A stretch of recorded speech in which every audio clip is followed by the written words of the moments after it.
کرا دوں گے. اب کی تو کوئی چیز ہے ایسی نہیں. جس طرح ماحول بنایا تقریباً ہمارے 10,000 کے قریب کارکنوں کو گرفتار کیا گیا ہے. چادر دیواری کی بدترین پامالی ہو رہی ہے. جو ہماری بنیادی انسانی حقوق ہے وہ بری طرح جو ہے نا پامال ہو رہے ہیں. جو کنسٹیٹیوشن نام کی تو کوئی چیز رہی نہیں ہے. تو ہم نے بیسیکلی ابھی کوشش یہ کرنا ہے کہ قانون اور آئین کی عملداری ہو. اس کے لیے ہم جدوجہد کر رہے ہیں. ہمیں کوئی پریشانی نہیں ہے. اسٹرگل ہوتا رہتا ہے, اس میں مسائل بھی آتے ہیں. ہمارا بنیادی مقصد یہ ہے کہ جب ملک میں رول آف لا ہو, قانون کی حکم ہو, تب ملک اور سوسائٹی آگے چل سکتی ہے. اگر کوئی انڈیویجول, وہ کسی ادارے کا سربراہ ہو, ملک کا پرائم منسٹر ہو, وہ جس بھی پوزیشن پہ ہو, کوئی قانون سے بالاتر نہیں ہونا چاہیے. تب سوسائٹی آگے بڑھتی ہے. یہ تحریک جو چل رہی ہے انشاءاللہ یہ اپنی بندی کے انجام تک پہنچے گی. ہم تو سمپلی ایک مطالبہ کر رہے ہیں کہ عوام سے پنشمنٹ ڈیٹ لیں. یعنی آپ جو 2 صوبے ہیں اس میں قانون کے مطابق 90 ڈیز میں الیکشن کرنے ہیں, وہ الیکشن کروائیں. لیکن اس وقت جو حکومت کر رہی ہے اور خاص کر جو کل ہوا ہے, اور وہ سمجھ سے بالاتر ہے کہ کیا یہ ملک اس طرح چلے گا کہ کوئی پھر تو میرے خیال میں سول کورٹ کے سامنے جو ہے نا, اور جو سیشن جج ہے اس کی عدالت کے سامنے کسی کا بھی کیس ہو تو وہ 200-250 لوگ نکالیں گے, وہ اپنا من پسند فیصلہ لے لیں گے. ملک میں تو پھر کوئی قانون اور آئین نہیں ہے. ملک تو چلا گیا, ختم ہو گیا. بہرحال ہم ہر صورت میں ملک میں آئین کی عملداری چاہتے ہیں. ایک آخری بتا دیں کہ کل پی ڈی ایم نے احتجاج کر لیا, سپریم کورٹ کے باہر ریڈ زون میں داخل ہو گئے. آپ لوگوں کی تو دفعہ 144 میں گرفتاریاں ہوگی, سب کچھ ہو گیا.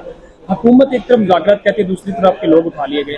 اب جو 9 مئی کے واقعات ہیں اس پہ فوجی عدالتوں میں اب ٹرائل کی بات کی جا رہی ہے. جو آئینی ماہرین ہیں وہ کہتے ہیں کہ سویلین عدالتوں میں ہی ٹرائل ہونا چاہیے. ان صورتحال میں جہاں کچھ رہنما کہہ رہے ہیں کہ آپ کی تحریک انصاف بین ہونی چاہیے, بین ہو جائے گی, یہ دھمکیاں بھی آ رہی ہیں. دیکھیں, یہ خواہش ہو سکتی ہے, کوئی یہ ناممکن ہے کہ کوئی اس طرح کرے. دیکھیں, یہ ملک اس طرح نہیں ہے, یہ چند لوگوں کا نہیں ہے, یہ 25-30 کروڑ عوام کا ہے. اس میں ہر ایک کا اتنا حق ہے جو کہ ایک اہم عہدے پہ کسی کا حق ہے. آپ دیکھ لیں ملک میں اکانومی کیا ہے. اس وقت غریب آدمی 2 وقت کی روٹی کے لیے پریشان ہے. اس وقت جو ہے نا بے روزگاری بڑھ گئی ہے, اکانومی بیٹھ گئی ہے, ڈالر کدھر پہنچ گیا, اور خدا نخواستہ ملک کسی وقت بھی ڈیفالٹ کر سکتا ہے.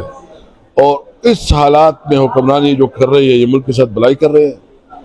ہم تو دیکھو کسی بھی صورت میں تشدد نہیں چاہتے. ہم پرامن لوگ ہیں. ہم چاہتے ہیں کہ ملک جو ہے نا آئین اور قانون کے مطابق چلے. وہ اس میں سب کی بھلائی ہے. مطلب جو ادارے ہیں اس کا جو کنسٹیٹیوشن پیرامیٹرز ہے وہ اپنے کنسٹیٹیوشن پیرامیٹر کے اندر کام کرے. اگر وہ کنسٹیٹیوشن کے باؤنڈریز کو وہ کراس کریں گے تو اس کا مطلب یہ ہے کہ وہ ملک کے ساتھ زیادتی کر رہا ہے. یہ ہم سب کا پاکستان ہے, ہم سب کا ملک ہے.